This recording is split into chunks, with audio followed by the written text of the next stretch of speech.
Hell Week was not performance based at all. You just had to not quit. You just had to keep doing what they told you to do and keep trying. And as long as you were working really hard and trying really hard, you couldn't fail. I was literally ready to die before I would quit. And there were plenty of times during training I thought I was going to die. And I was like, all right, well, here we go. I'm going to die because I'm not going to quit. I've seen 50 milligram capsules of melatonin. What it does do is it downregulates your receptors for melatonin. The way that I've designed my product, I won't shut down your melatonin production. And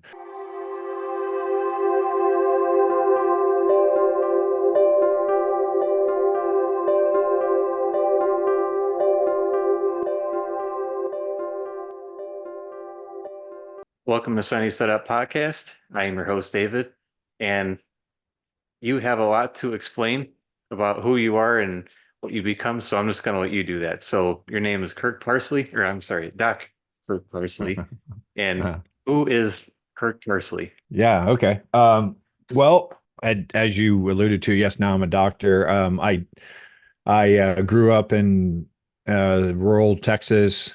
I don't know if you'd say indigent, but definitely on the very, very, very poor side of life. I had a very abusive and ugly household, childhood being raised. And so I uh, pretty much looked at school as my social outlet and did very poorly in school, started getting D's and F's in like third grade.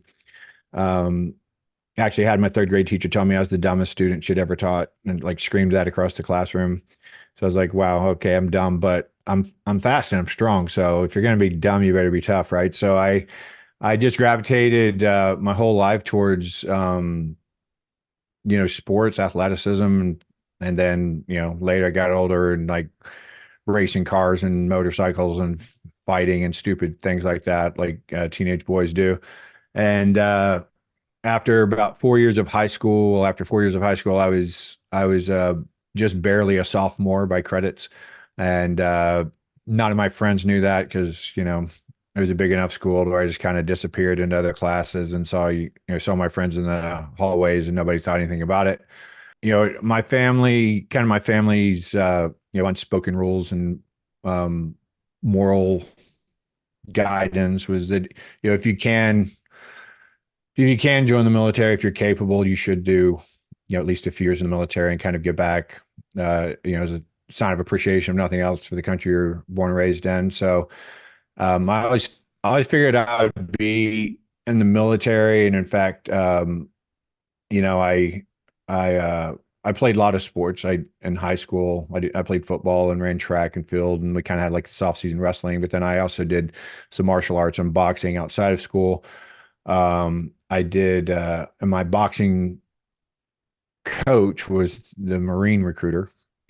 So you're not even going to understand this reference because you're too old, you're too young. But there was a movie called Heartbreak Ridge that came out when I was like probably 14 or 15, and that was Marine Recon, and everybody wanted to be Marine Recon. And so my boxing coach was a Marine recruiter.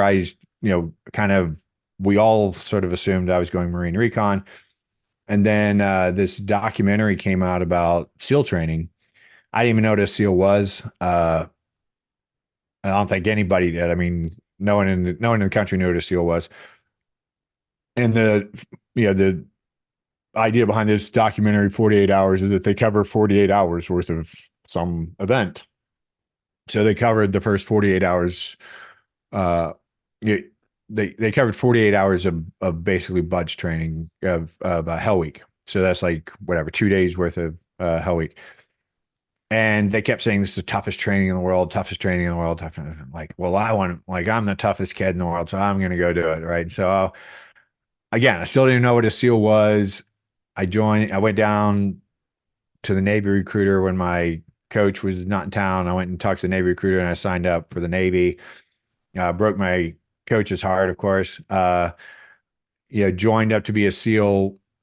Again, not knowing what a SEAL was. I was so naive. I didn't even know the military was going to pay me to be in the military. Like, it just never occurred to me. I thought, they give you a place to live, they feed you, they give you clothes. What the hell do you need with money, right? Like, why are they going to give me money? So never that didn't occur to me. There's some funny stories about that when I finally found out I was getting paid. Um, anyway, then when I went to graduate SEAL training, as you get close to graduation, they kind of take you around and show you the different SEAL teams, and you have to write a list of which team you would want to go to. And at that time, the West Coast had 1, 3, and 5, and we had SEAL delivery vehicles, Team One off uh, in Hawaii, and then at the East Coast had I guess they just had 2, 4, and 2, 4, and 6. That Team 8 wasn't there yet, or Team 8 was just coming on board, I think, right around then. And then they had SDV 2 out there. But in order to pick what team I wanted to join, I had to know what a SEAL was, and I didn't. So I just said, well, I already live here, might as well just stay here. So I just chose everything on the West Coast, and I ended up on the West Coast as a SEAL. Uh, and I did that for 3 deployments, 3 workups and deployments, and then I got out. Um, it was very obviously a young single man's job. I kind of felt like I was becoming neither. I'd met a woman and fallen in love, all that stuff, and just decided I might go do something else with my life. And thankfully, my time in the military, both in boot camp and an apprenticeship school and in SEAL training, I'd done really well academically. And in fact, I was usually the top of any class I was in. And so I thought, well, maybe I'm not as dumb as I thought I was. So maybe I can go to junior college and become eventually get into a college maybe, and then maybe be an athletic trainer or something, or like really far out. And the dreamscape would have been maybe a physical therapist. And I started volunteering at San Diego Sports Medicine Center because you need 2,000 volunteer hours just to apply for PT school. So that's 20 hours a week for 2 years. So that's a lot of time. And so I said, well, I'm going to go start getting volunteer hours just in case I go that route. And then they pretty quickly hired me, and I worked there as a PT assistant. Um, and after probably 6 months, I decided I didn't want to be a PT, that it was a little too limited for me. But San Diego Sports Medicine Center was like a healthcare mecca. I mean, it was every kind of healthcare practitioner you could possibly imagine, all the way from a strength and conditioning coach to orthopedic surgeons and like everything in between. And so I got to see a lot of people's jobs and what they did and what was interesting to me. And the doctors there, because I'd, spent that time in the SEAL teams, the doctors there were roughly my age. The young, the new doctors there were, only a few years young, only a few years older than me. And I became friends with a lot of them, and they were like, you should go to medical school. So I was like, yeah, right, dude. And I like pump the brakes there. I didn't even graduate high school. I'm not getting into medical school. And then this doctor who ran and owned the clinics overheard this conversation. He's obviously 20 years older. So, and he comes out and he says, Kirk, uh, the question isn't, could you get into medical school? The question is, would you want to go if you could get in? And I said, of course. And he said, well, then you really got to try then, don't you? And I was like, yeah, okay. So he kind of guilted me into doing that. And I said, all right, well, I'm going to try to go to medical school. Um, and then, the internet was around, but it wasn't very robust. There wasn't a whole lot of useful stuff on it yet. Um, it was mainly like an email machine. It had a little more capability than that, but not much. And so you had to go to the bookstore and go through these Kaplan review books and figure out which medical schools you were competitive for after you took the MCAT, and figure out like with your GPA and your MCAT and your life history, like what are you competitive for? And then they usually recommend you apply to like 20 schools in hopes that you'll get into 2 or 3. Um, and so when I went to, when I started looking at what schools I was going to apply to, I found out that the military had its own medical school, which I didn't know. And I was already married. I already had a kid, another kid on the way. So the fact that they were going to pay me to go to medical school instead of the other way around just kind of made that a no-brainer. Now, I'm not someone who follows rules really well. Like I'm not a yes man. I'm a pretty independent thinker, and the military's not really set up for people like me. The SEAL teams are fine because all SEALs are like me. Um, but I thought, I can tolerate the military, basically the military will train you to do anything you want to do. But it's a 2 to 1. So if they train you in something that takes 4 years, then you have to give them 8 years back, right? And so I had to be a doctor for them for 8 years after medical school. And so, I made that trade feeling like there's a good chance I'd get back to the SEAL teams and be able to be the doctor there and give back to the community that shaped me and probably kept me out of prison. And so I did that, and obviously I did get back to the SEAL teams, and I was really, really well versed, and because of my time in college working at San Diego Sports Medicine Center for almost 6 years, and then my entire medical school education I drove through orthopedics, so I was really well versed in sports medicine and orthopedics, and that's all I assumed the SEALs would need because they're healthy people, they just get injured, and so uh, the only time I'd ever seen a doctor is if I had a sports injury. So I figured that's what I was going to do when I got to the SEAL teams. And I got there and we built this. I got there right at the time where they got funding to build their first rehab facility. And I got put in charge of building that out and helping to hire people. And then we got amazing people from Olympic training centers and professional sports teams and D1 college teams. Um, and then I was the dumbest guy around because we'd hired all these experts had been working in their field for 20 or 30 years. Um, and when you're the dumbest guy around in the military, they put you in charge. And so they said, you should, like, you're supervising everybody now. So, I basically had this useless job sitting in this building with everybody, supervising people that knew way more than I did about what they do. So I don't really know. I wasn't really clear how I could supervise them. Um, and the SEALs are a lot like professional athletes, in that the worst thing that you can do for them is put them on the bench.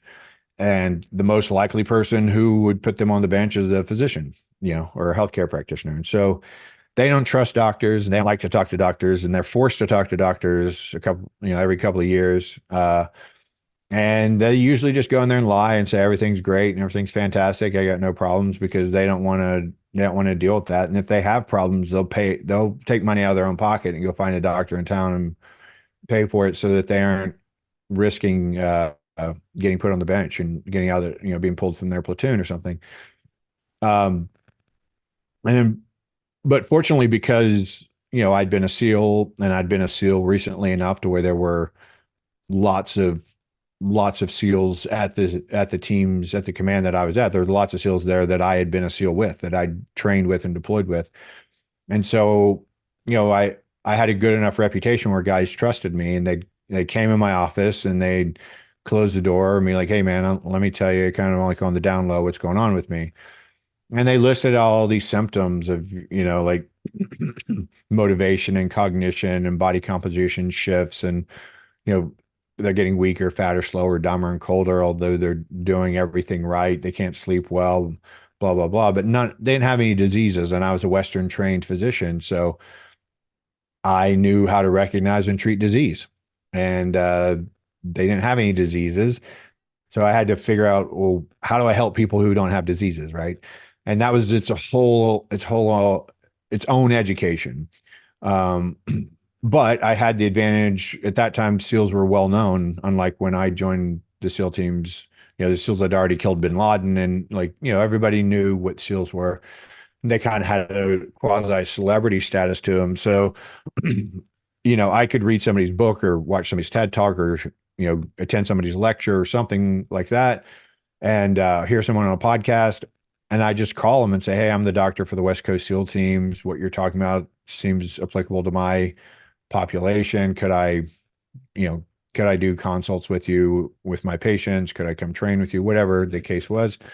And everybody was very gracious, and nobody ever charged me a dime to do it. And I got to train with a lot of people and learn a lot really fast. And none of it had anything to do with what I'd learned in medical school other than just kind of the language. And so I started doing, what I now call performance-based medicine. So I was taking people who didn't have disease and I was helping them perform better. Um, And the military is very, very limited. I couldn't even really give them any pharmaceuticals because if I gave them a pharmaceutical, that disqualified them from their job. So, I learned a lot about lifestyle medicine and supplementations and things that I could do to help guys perform better. And then, the SEALs would have these symposiums, kind of these health symposiums, and we would invite in guest lecturers who had big followings, like big podcasts or New York Times bestsellers, whatever. Um, and we would do these like weekend retreats and lecture on kind of health and wellness and try to motivate, give the guys good information that was, within their scope of motivation, the type of things that they cared about. And I just ended up sharing the stage with a lot of kind of influential people in that space. So guys like Rob Wolf and Mark Sisson and um, John Wellborn, strength and conditioning guy, and Dominic D'Agostino, and kind of like all the big health and wellness influencers of. And I was the only one talking about sleep in those days. I determined that a big problem that the SEALs were having was using sleep drugs, and I was getting them all off of sleep drugs, and I learned a lot about sleep in order to help them do that. And so I was talking a lot about sleep and how it influences performance, and I was kind of the only guy doing it. So all these, world-renowned health influencers started asking me to come on their podcast and invited me to do lectures at symposiums and so forth. And so then when I got out of the military, I kind of already had, a name and reputation and a brand in that field. And so I've just gone into private consulting and I travel and I lecture a lot. And when I got the SEALs off of um, Ambien is what they were all taking. When I got them all off of Ambien, I did it by putting them on a bunch of supplements. And it was 7 different supplements, and they were having to go buy each ingredient at health food stores. This is before Amazon Prime existed. And so, they just kept haranguing me to make a product out of it. And I was like, okay, I don't know anything about like supplements, how to make a supplement. I don't know anything about business. I'm like, this isn't my field, but I'll make this supplement real quick. I'll get a contract to sell it to the SEAL teams, and then I'll go back into full-time medical practice. And that was 10 years ago, this January. And I'm still running the sleep supplement business. It turned out to be a very successful, well-needed business. And I still don't have a contract with the SEAL teams with the supplement. So a lot of SEALs buy it, but they're buying it on their own. There's no contract, no government contract with it. Um, yeah, and I spend about because I left the SEAL, when I left the SEAL teams, I left this huge vacuum uh, because obviously I was a SEAL who was focused on helping the SEALs, and I'd learned very non-traditional ways to help guys. And then when I left, they just replaced me with some, general practitioner who doesn't know anything that I know. And so to this day, I still probably treat about 30 to 50 SEALs and former SEALs um, per year, uh, helping them do whatever it is they need to do. And that's, I guess, sort of my philanthropic work. So that's who I am and what I do. Okay, so a bunch of questions. Mhm. First one was going back to your buds days. What was Hell Week like? Hell Week was the least stressful week of buds. I started SEAL training. I'm 6'1", and I started SEAL training about 225. I'd say 90% of the people were around 5'8" and 150, 160 pounds. It's a very enduring program. Maybe not 5'8". It's probably averages maybe 5'10", uh, at the max. Yeah. So not really tall, not very big guys, very endurance oriented. So Buds was all endurance. Um, and the military, for some reason, has this idea that a lot like high school football teams did, and a lot like, a lot of other sports team coaches have this idea that running is just 100% desire, right? If you really want it bad enough, you can run fast, which is stupid, right? It's just like it puts their ignorance on full display because I could also bench about 500 pounds, and so I could tell everybody, hey, if you really want it, if you you really want to be a SEAL, you have to bench 500 pounds. How many people would be SEALs? Not right. So anyway, that was the game. So running was the gut check. That was the desire check to see if you really wanted to be there.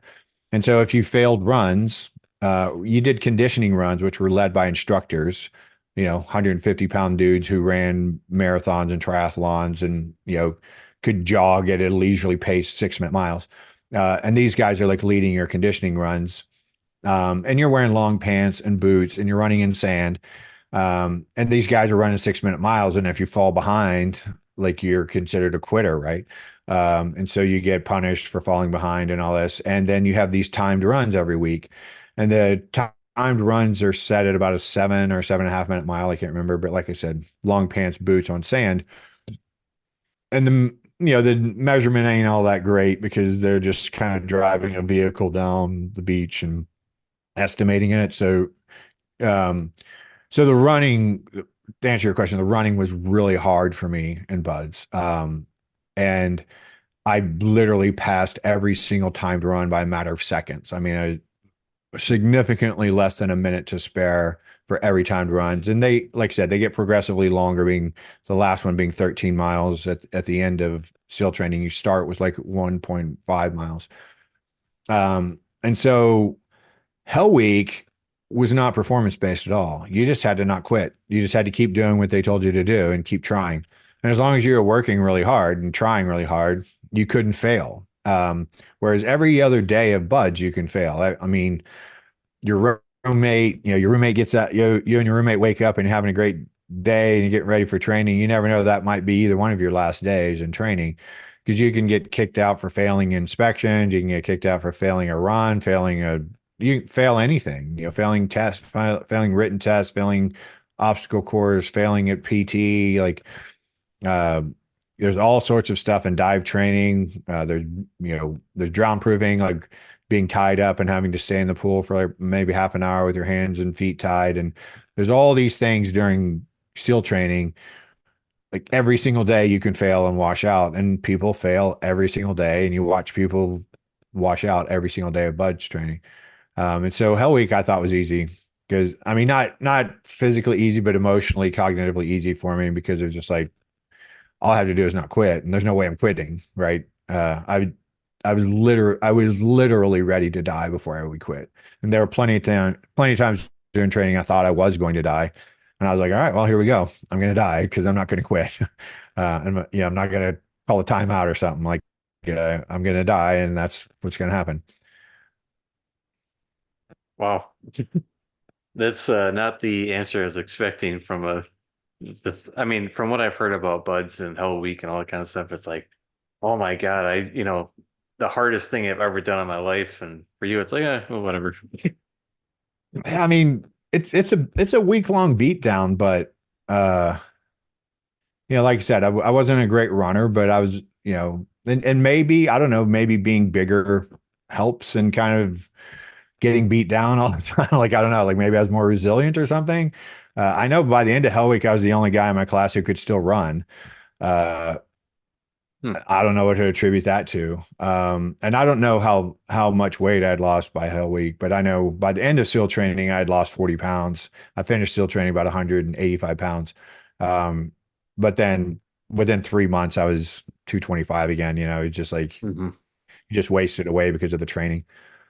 Right. But yeah, I mean, I mean, I don't want to say like it wasn't hard. Like, everything was hard, but, uh, I don't know. Like I didn't have the fear of failing, which is the hardest part about buds for me. Cause I went in there knowing I would never quit. I mean, there was zero chance I was ever quitting. Um, but getting kicked out and failing is that's beyond your control, man. And that would Hmm. be a real bummer, you know? Yeah. I mean, some of it's beyond your control, but and guys got, you know, depending on the injury, like some guys just got injured bad enough and they couldn't be, they wouldn't let them stay in SEAL training either. And that was a realistic possibility. I mean, you do a lot of dangerous stuff in training. Did you like prepare for SEAL training before you went in? Like, did you go on runs on your own, or how did you? Yeah, yeah. So when I joined the Navy, uh, my recruiter, the Navy recruiter's response was, "Well, I've never put a SEAL in before, so I don't know. Like, let me make some calls and come back tomorrow, and I'll talk to you." And so he did. He figured out how to do it. And then that when I came back that next day and we talked about it, he said that he had met a SEAL through his phone calls. He'd met this what was called a dive motivator, so somebody who like helps people, like helps recruit people for SEAL training, essentially. In Houston, he said, "Oh, I met this guy, and I set up for us to have lunch with him next week." And I said, "Okay, great." And so I went and had lunch with him, and we talked about SEAL training, and he asked me kind of what I did, like exercise wise. And like I said, I was a great strength and speed athlete. I was very strong. I was very fast, uh, and I had no endurance. Essentially, like I'd probably run a mile or more, maybe 3 or 4 times in my life at that point. Like football, like the longest you ever ran was 400 meters. Um, and most of the times you're only running, less than 100 meters or, 100-meter sprints. And so this guy said, well, you need to start running 10 miles a day. And because I was a kid and I was very naive, and I'm a very literal person, I started running 10 miles a day that day. And I didn't even have any, like I said, I was very poor. I had one pair of shoes for school, and those were like leather topsiders. Uh, and I, and they were uh so precious and hard to come by because I had really big feet too. And it was really hard to find shoes. Well, I think I wore 13 there. My foot's gotten a little bit bigger over my life, and now I wear 14. But I think I wore 13 in high school and before Amazon and stuff. It's hard to find 13s, and so I had this one pair of shoes, and I actually drove to school barefoot, and I got out of school and pulled my shoes off so I could maintain these shoes all year. So there's no way I was running in those. So I just ran barefoot. There's this town, yeah, like I said, it's a small town, had a couple of suburbs had been built in it. And in the middle of these two suburbs was this one concrete street that was 5 miles long. And I just ran to the end of it and ran back. And I just started doing that every day. And I don't know if I did it, literally every day, but pretty darn close to every day until I left for SEAL training. And then I went to boot camp and got out of shape because, you have to do, you know, boot camp stuff, which is not at the SEAL level, obviously. And so, the exercises and things they were doing there were far less than I was doing on my own. And then A school, when I went to apprenticeship school in Chicago area, I I hooked up with a bunch of other guys who were planning on going to SEAL training. They were slotted for buds as well, and so we did PT together, and we whatever wrestled, grappled, did martial arts together, went on runs together, and things like that. So I stayed in pretty good shape, getting ready for it without, again, naive and not really knowing exactly what I was getting into. I knew they ran a lot. That was about it. None of us really knew much. There weren't books and videos and YouTube and stuff like there is now. There weren't people helping you prepare. And so we just did our best to kind of do what we thought in shape was. And yeah, and that was it. That was my preparation. Do you think from what you did to when you started Buds, do you think that was like a big jump? Like it was more than what you thought it was going to be, or what were you pretty prepared from what you remember? As far as like was Buds a big jump over my preparation? Yeah. Yeah. Yeah. At least one order of magnitude bigger than I had anticipated. Um, because the other thing you don't think about is, when we were when I was training with my friends who were going to go through SEAL training also, we were doing this at the time of day that we chose to, right? And we were getting plenty of sleep, and we were, eating plenty, and we were I guess sort of scheduling our workouts and so forth, um, to be productive, which was the right thing to do.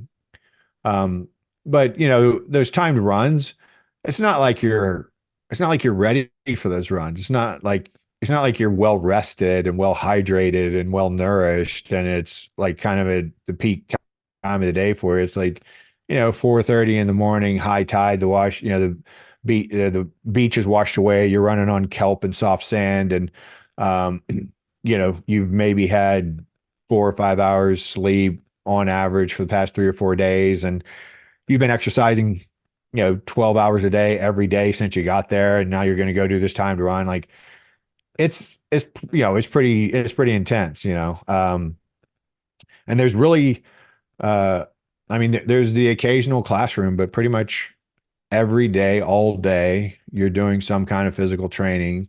And then, of course, there's just beat downs of exercises that are, I mean, really, that's what Buds is designed for. It's not designed to teach you how to be a SEAL. It's a screening process to figure out if you're somebody they want to spend their time training.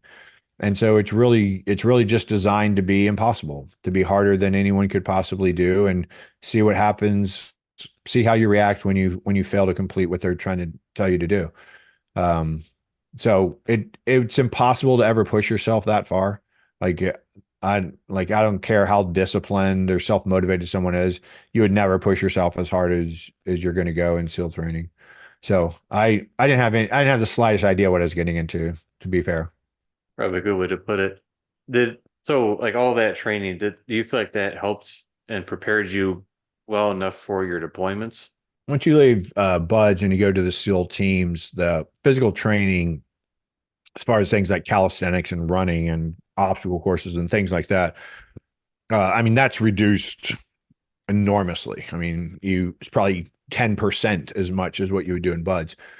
Um, but when you're a SEAL is when you actually learn how to be a SEAL, right? And so there's um, probably equal parts, you know, musculoskeletal, physical coordination training and cognitive training, right? So, like you have to learn how to operate all the radios and learn how to operate cryptography with all that. And, have to learn how to operate and maintain and assemble, disassemble, and fix all the weapons and boats and motors and dive gear and like all of the stuff. And so that's a real, that's kind of a real trade school. And so, um, what prepares you for deployments are being good at those tasks. And of course, your first time through, you're not going to be great. So you're a new guy on your first deployment, and then you do all those same trainings a couple of times again on your next workup, and you get a little better. But and like in today's, uh, you know, from from 9/11 to 2020 or whatever, when we pulled out of Afghanistan, like the type of the type of proficiency and expertise that those guys needed to be good at combat, I wasn't even close to that. I wasn't even in the ballpark there, because we weren't going to combat. We were training and doing training trips, and we were being trained by people who had been in combat 15 years before or 20 years before, like Vietnam era guys. Um, and so like we didn't have the same type of proficiency, but for our deployments, what we mainly did is deploy to an operational area, maybe do some limited kind of police type work. And we trained other militaries. So we trained our allies, military forces, and specifically their special forces if they had them. And then we rehearsed our own stuff, like we did joint exercises with big Navy or other branches of the military, things like that.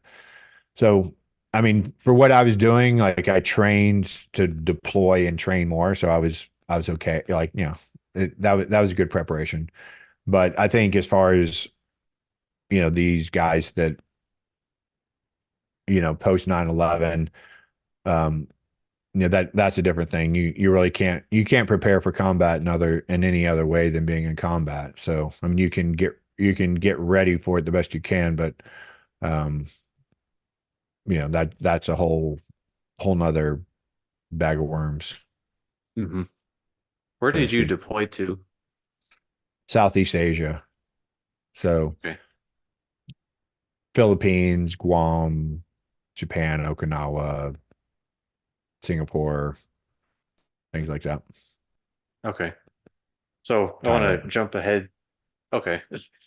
Then I Yeah. jump ahead to like the sleep part because you said you were like in the teams and then you got out, went to medical school, and then went kind of back into the military side of things to help with the sleep. So can you give me like a basic explanation of what Sleep Remedy is, your company, which I see you have a banner behind you, that Parsley Sleep Remedy.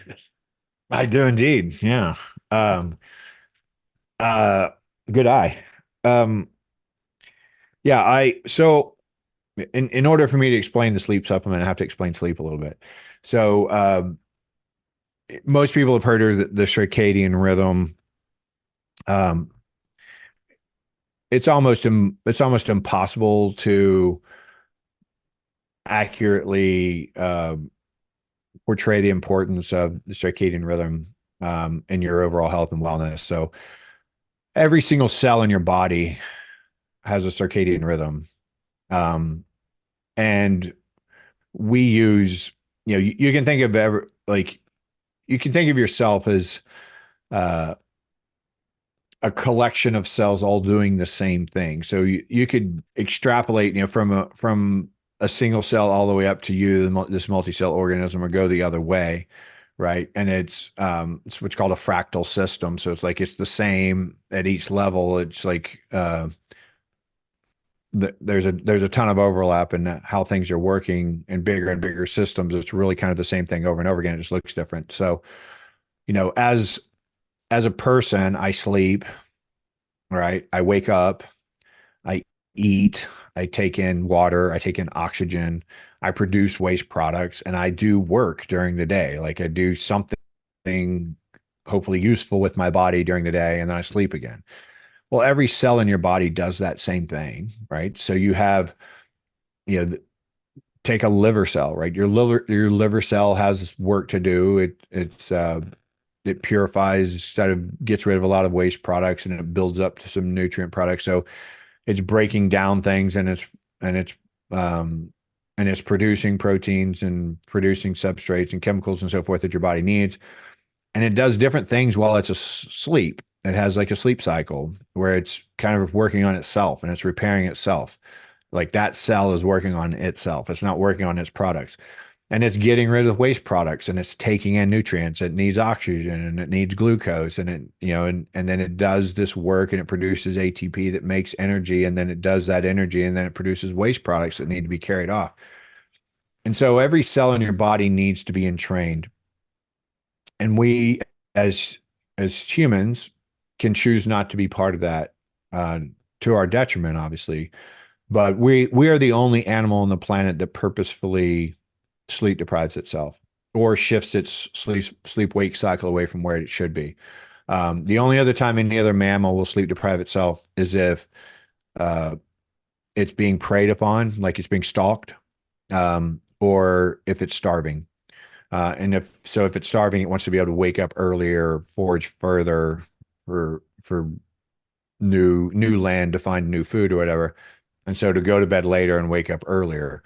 But humans are the only ones that just do it for the hell of it because we think we don't need it, or we can get by without it, or we'll get up early and beat everybody else, or whatever the logic behind it is. The way we entrain our sleep wake cycle to match the cells in our body is through sunlight. Um, we don't see very well at night. We're an animal you know, that can't see very well at night. So it doesn't make much sense for us to be out at night, especially before we had cities and big communities and sturdy shelters and all this other stuff, because we were prey to other animals, obviously, and we were susceptible to falling off of cliffs or falling down in holes or like doing all kinds of damaging things to ourselves that we couldn't see well. So we retreat and to a cave or some sort of shelter at nighttime, and we try to not get eaten while we're asleep, right? And so when this we got wired then to entrain our body, uh, and train with our body through blue light. My guess is because the sky's blue. You have some nerve cells in the back of your eyes. Hold on, I'm trying not to sneeze. Got it. Um, you have some nerve cells in the back of your eyes that have nothing to do with vision. They just sense blue light. And when the blue light goes down, that triggers a bunch of pathways in your brain to change. And one of the first things that happens is a hormone gets secreted from a gland in the back of your brain, the pineal gland, it gets secreted, and it's called melatonin. And melatonin uh, doesn't make you fall asleep. Melatonin starts a bunch of cascades that will lead to you feeling sleepy in a couple of hours. And one of the primary things it does is it produces this neurochemical called GABA. It's a neuropeptide called GABA. It's capital GABA. Um, and that stands for gamma aminobutyric acid, if you care. I don't know why you would. And what that molecule does is it slows down your brain, and it makes, like, obviously all your senses still work. Your eyes still work, ears, nose, mouth, like everything's still working while you're asleep. Your brain just isn't paying attention to it. You aren't processing it anymore. And if I can shake you or turn on a light or make a sound or change the temperature enough or create a smell or whatever that wakes you up, that proves that you were asleep and not unconscious. Because if you're unconscious, you wouldn't wake up with a stimulus like that. So really, being asleep requires your brain to be slowed down by GABA and your neocortex to not be interacting with the world. So you aren't processing your senses and you aren't moving and talking and looking into the world. Um, Now your brain isn't quiet, just the neocortex itself, the part that does your sensory and motor and sensory processing, that part has slowed down quite a bit. But different regions of your brain are actually much more active while you're asleep than when you're awake. Um, but anyways, uh, in order for you to feel like you're asleep or to feel like sleeping and to be able to fall asleep, three things have to happen, and they're all associated with the sun. So the sun goes down, the blue light goes away. That's the first thing, right? That leads to the release of melatonin. Melatonin then leads to the release sometime later of GABA. GABA slows down the brain. Now, the other thing that happens, because there was no HVAC when the sun went down, it got colder, and so you got colder, and your body temperature drops. And those three things have to happen for you to feel sleepy and to fall asleep. So all my supplement has in it is everything your brain needs to produce melatonin. So you've heard of, like, people, the tryptophan coma of Thanksgiving or whatever, right? So people eat, uh, meat has tryptophan. Turkey's not anything special. It's a meat that we don't overeat. That we don't overeat most meats the way we do turkey on Thanksgiving. So tryptophan becomes 5-hydroxytryptophan in your brain. And then with the help of vitamin D3 and magnesium, 5-hydroxytryptophan becomes serotonin. Serotonin then becomes melatonin. Melatonin is the hormone that does what we talked about. And so that's what my supplement has in it: tryptophan, 5-hydroxytryptophan, vitamin D3, magnesium, and a very, very, very small dose of melatonin, because I'm just looking to help you initiate the cascade to sleep. I don't want to take over.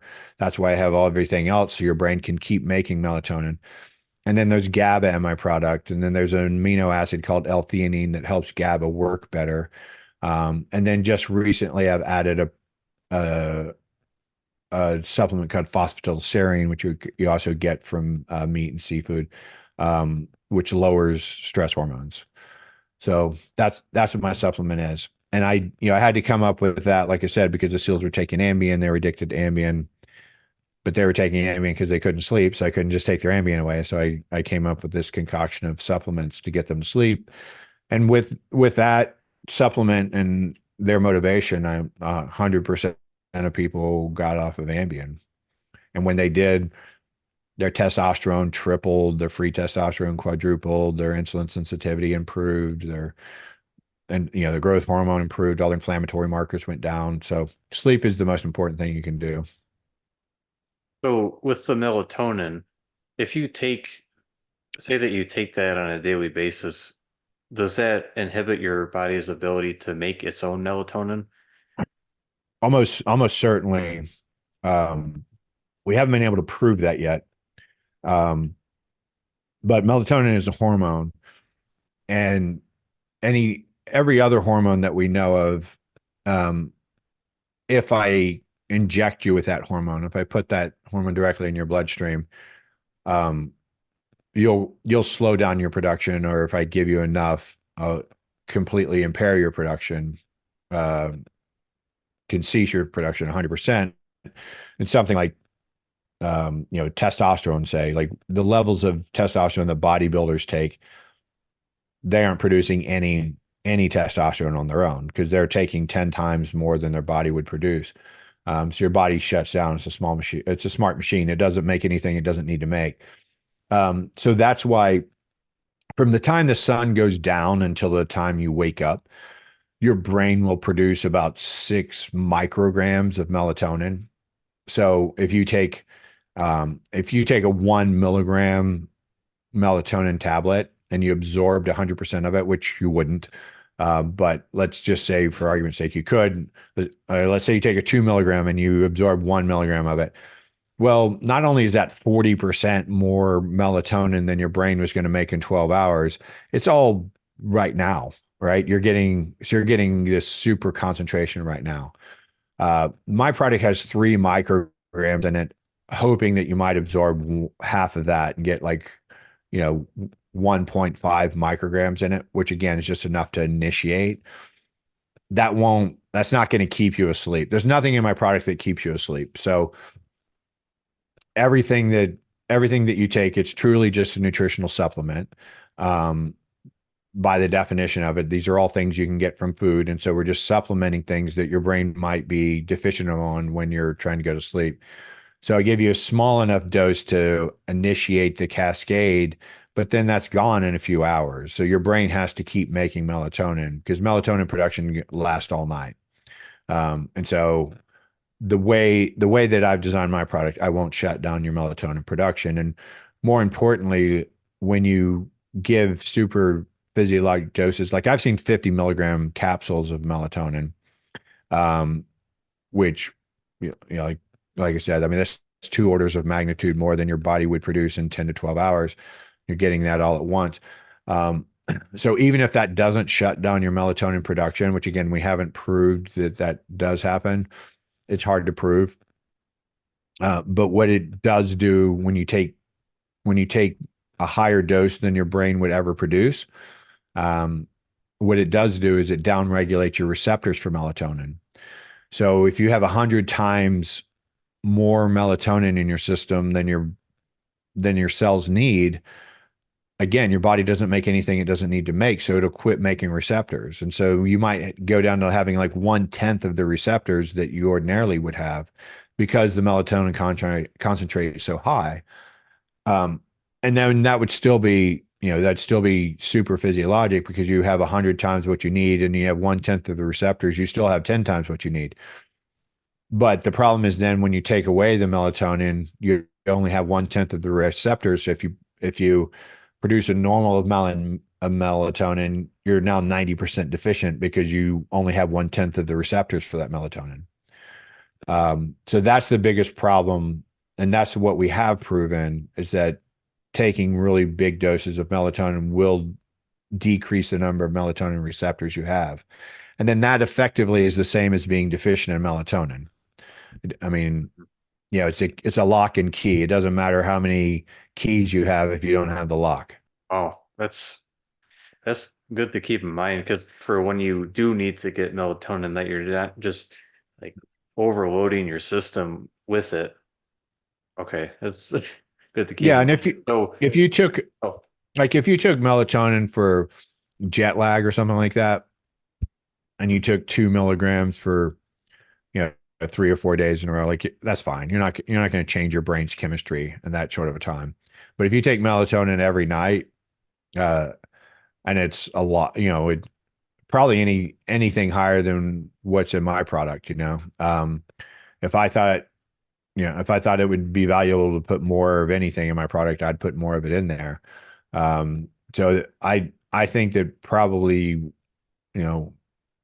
1.5 micrograms of melatonin is about as much as you would ever want on a long term basis. okay. When you're talking about how human beings would kind of get ready for bed by the sun going down and the temperature decreasing and all those external factors. Is there any good ways to kind of get yourself ready for bed when the time comes at the end of the day? Like what do you do when you are getting ready for bed? Yeah. So there's a blanket term called sleep hygiene. I don't know why they call it that. I guess because the medical community came up with it, and like they like to keep things confusing. I think for job security reasons. Um, so sleep hygiene is more like a sleep ritual. So like if you've ever had kids, if you've ever been a little kid, you'll remember this long protracted period of getting a kid ready for sleep, right? You don't take a 3-year-old boy who's like banging trucks together, making crashing noises, listening to a television in the background. You don't take him and throw him in bed, turn off the light and walk out of the room. The success rate of that would be zero, right? The kid's gonna be right on your heels, right? When you leave the door, he's gonna be right behind you. So what do? We turn off the television, we turn off the stimulation. A lot of times we'll dim the lights, turn on fewer lights, say, hey, it's quiet time playing now, right? Like quit roughhousing, go work on your puzzles, go look at your picture books, whatever. Um, you can do you can do kind of quiet, sedate things. And then you take them and you put them in a bath. Why do you put them in a bath? Because nobody takes a 99-degree bath. You take like an 80-degree bath. So you submerge a kid in 80-degree water and his body temperature drops a degree or two in that bath. And then you get them out and you put powder all over them and put the onesie on them, right? And why do you do that? Because you're decreasing the stimulation to their skin, right? It's all about decreasing stimulation. Um, and then you put them in, the room, and you tuck them in comfortably. You lay down next to them and you read them a book. And you don't read them some fantastical, super exciting book. You read them some rhythmic, calm book that they've read a million times and they know all the words to. And it's really just meant to settle them down. That's why things like Dr. Seuss are so good, because it has this rhythmic cadence to it that just, lulls kids into a sense of safety. And then once they're all settled down, then you can leave the bedroom and turn the light off. Assure them that you're safe and that they're safe and you love them and you're right there. And you walk out and you turn off the lights and they're fine. We need the same thing as adults. Like we don't need the onesies and powder, but um, all those concepts are in there. So, you know, the first thing you need to do is decrease the light. The blue light is the most important, and there's lots of tricks and games now to get around that. You can put light bulbs in your house that don't emit blue light. You can put light bulbs in your house that'll quit emitting blue light when the sun goes down. You can put blue blocking glasses on. You can put F-Lux on your computer, your iPhone, or whatever your little pocket computer slash tracking device has its own blue light canceling it with that goes along with the sun. So you decrease the blue light, you have to decrease the stimulation. So you can't put on blue blocking glasses at 8 o'clock and then work on a stressful project that's due tomorrow up until 9:59 and then get in bed and think that you're going to fall asleep, because you're stimulating your stress hormones. Your stress hormones your stress hormones start progressively dropping after about 3 p.m. and they get lower and lower, you know, till a period of somewhere around 10 o'clock or 11 o'clock or kind of whatever your sleep cycle is. And then they'll be lower than the amount of stress hormones that wake you up. Because without an alarm clock, without light, without any sound, noise, anything like that, if you just slept in a cold, dark environment with no interaction with the world, you would still wake up, right? And why would you wake up? You'd wake up because your stress hormones came up to a certain level. Your stress hormones have to be below that level for you to feel like sleeping. So if you're doing stressful things, if you're working out, if you're watching the Texas Chainsaw Massacre, like if you're doing like very sketchy, concerning, stressful things at nighttime, you're increasing your stress hormones and it's going to make it harder for you to fall asleep.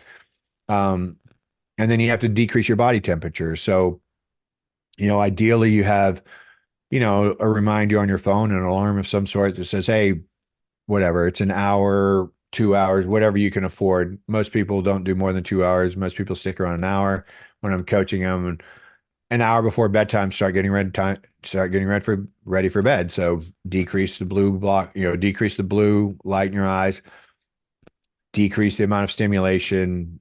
Like I said, you can watch television if you want to, blocking blue light, but don't watch something like super exciting or super stressful.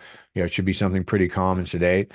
And lower your body temperature. You can do that with a shower, with a coolish shower, like an 85-degree shower, 90-degree shower, something like that. Um, you can do that by like turning the air conditioner down in your house, like whatever it is for you. Take a cool bath if you want to, but lower your body temperature, decrease the blue light, lower the stimulation, lower your body temperature. That's what leads to falling asleep. Staying asleep is a whole different bag. I mean, there's a lot of coaching there. That'd take an hour, but we can we can give you a worksheet for your audience to download if you want. I have a little worksheet, a guide that's designed to help people um, not let stress interfere with their sleep while they're sleeping, because that's the number one reason people don't sleep well is stress hormones are too high. Okay, kind of figured. So one question I have, and I'm sure I'm not the only one, but it seems like I could be sleepy all day long, but then when it's time for me to go to bed, I'm wide awake. It's Mhm. like, so why is it that my body wants to sleep when I'm busy and when I need to get stuff done, but then when it is time to go to bed, it's like, all right, let's go to the gym or let's do this or that. It's like, why is that? Yeah. Well, I mean, there's a couple of possibilities. So one is the circadian misalignment. How old are you? 25. 25. So you're kind of at the far end of that. But from sort of adolescence up until your early 20s, there is a phase shift to where everybody wants to stay up later uh, and get up later. And that's actually your circadian rhythm. So if we did salivary test 4 or 5 points in the day, we would see that your cortisol, like everybody thinks of cortisol as a stress hormone, and it gets this bad name because it's associated with stress. Um, Cortisol is your alertness hormone, right? It keeps you alert in proportion to your environment. With no cortisol, you'd be dead. You couldn't interact with your environment. You have to have cortisol to be alert. And so what you want is an appropriate amount of cortisol, and that's the amount that wakes you up, and that's like I can't give you a number for that, but that's on your scale of 1 to 10, what you would ever experience. That's like a 2 or 3 that kind of wakes you up in the middle of towards the end of the night or early in the morning, whatever. Um, Again, that maybe peaks at about a 4 or 5 during the day, and then it decreases again and gets below that 2 or 3 for you to fall asleep again. Um, so you can have that shifted to where that 3 p.m. peak for you could actually be at 6 p.m. And that's really where you feel like doing the most. The only way to know that would be to do the test. Um, the other possibility of that um, is that a lot of people, when they're sort of running around in their day-to-day life, they're distracted by the outside world. And when you're distracted by the outside world, you aren't thinking about the internal world. You're thinking about yourself. The most stressful thing to think about is yourself. Um, that's the reason people scroll social media all day, because it's just distracting them from all of the things that they know they need to do, or all the mistakes they've made, all the things they wish they would have done better, whatever. They're focusing externally. So a lot of times when you do that all day and then you get in bed and you don't have something to distract you, you start thinking about all the things that you would have thought about during the day, right? You start thinking about yourself, you start Hmm. thinking about your own goals, you start thinking about your past history, like things that you've done poorly, things that you needed to do, you're way behind on, something that's stressing you out about the future that you have no control over. And then that raises your stress hormones when you're trying to go to sleep. And that's what my workbook and guide is about. So if it's a phase shift because of your age and just metabolics, I would expect that to kind of correct soon. But you can correct that. You can bring your cortisol peak towards you uh, by by bright light therapy early in the morning. So doing activity, so like exercising early in the morning and putting a lot of bright lights in your eyes early in the morning, like within the first hour or so of being awake, that will bring your cortisol peak of the day towards closer to the morning. And then you can do the opposites. And this is how you deal with jet lag, same thing. So you can do the opposite by, if my cortisol peak is normally at 3 or 4 p.m., and then it's going to go down progressively before I go to bed. If I've traveled or something, or if I need to align my circadian rhythm to where I'm going to bed later, I put bright light and exercise like after that 3 or 4 p.m. peak to try to get that cortisol up higher again to last longer, so that it takes it's later in the day before it's low enough for me to sleep. Okay. I feel like me personally, it's the second one is it's giving me time to think about myself. That's the most common. That's yeah, The that's probably the what most it is. the most common reason people in Western countries don't sleep well is what we call psychophysiologic insomnia, uh, which means that you don't sleep because you're worried that you're not going to be able to sleep. So when you get in bed and you start worrying about things, at some point catch on to the fact that, oh, I'm supposed to be sleeping right now and I got to get up early and I got stuff to do. And then you start looking at your clock and going, no, man, what time is it? If I fall asleep in the next 30 minutes, like how, and then you start worrying, oh, if I don't get a good night's sleep tonight, I'm going to be useless tomorrow and I'm going to mess this up and mess that up. And you know, now that's one more thing that you're adding to your worry list. And then it's just really hard to fall asleep when you're doing that. I mean, insomnia is ubiquitous. I mean, every person on the planet is going to have insomnia at some period in their life. And it might be purely metabolic and physiologic, but most of the time it's because of some life stressor, the death of a loved one, a divorce, a marriage, your first kid, your kid's going off to college, bankruptcy, starting a new business, like whatever. They're just big things in life that are way beyond your comfort zone that you're going to do. And when you do that, that's going to cause stress and it's going to lead to some insomnia. So, what would you say, what are three things that people should do to help improve their sleep habits? Aside from buying Doc Parsley's sleep remedy. No, so really that sleep hygiene component I told you is that prepare for sleep that way. And then the sleep guide that will give you a link for your audience to download it. But basically it's getting stress out of sleep. Like that's it. Lifestyle is important. I used to teach that there's four pillars of lifestyle. I would say there's sleep, nutrition, exercise, and stress mitigation. Now I say there's three pillars of health. There's nutrition, exercise, and sleep mitigation, and they sit on the foundation of sleep. Um, because none of that stuff works. It doesn't matter. Like your exercise, nutrition, and stress mitigation don't really matter if you aren't sleeping well. Sleep is the foundation that makes all of those other three pillars helpful and useful. So, you know, pay attention to your diet, pay attention to your activity slash exercise, and try to control your stress as much as you can. But realize that if you aren't sleeping well, it's going to be impossible to optimize those other things. And so that's where getting rid of the worry comes from. So, the basic guidance of the worksheet I'm talking about is, it teaches you to sort of categorize all the things that you're going to stress over in a way like a cognitive behavioral therapy. So sort of like a mental game of like how you're not going to think about those things while you're asleep. So sleep hygiene, not worrying while you're asleep. And then the third would be doing the best you can in the other three pillars of health. Okay. So, unfortunately, we gotta end it here. want to say, I mean, I'm sure we could go on forever, but where can people find you? So your website, your social medias, and everything that if people want to find Sleep Remedy, how can they do that? Um, I think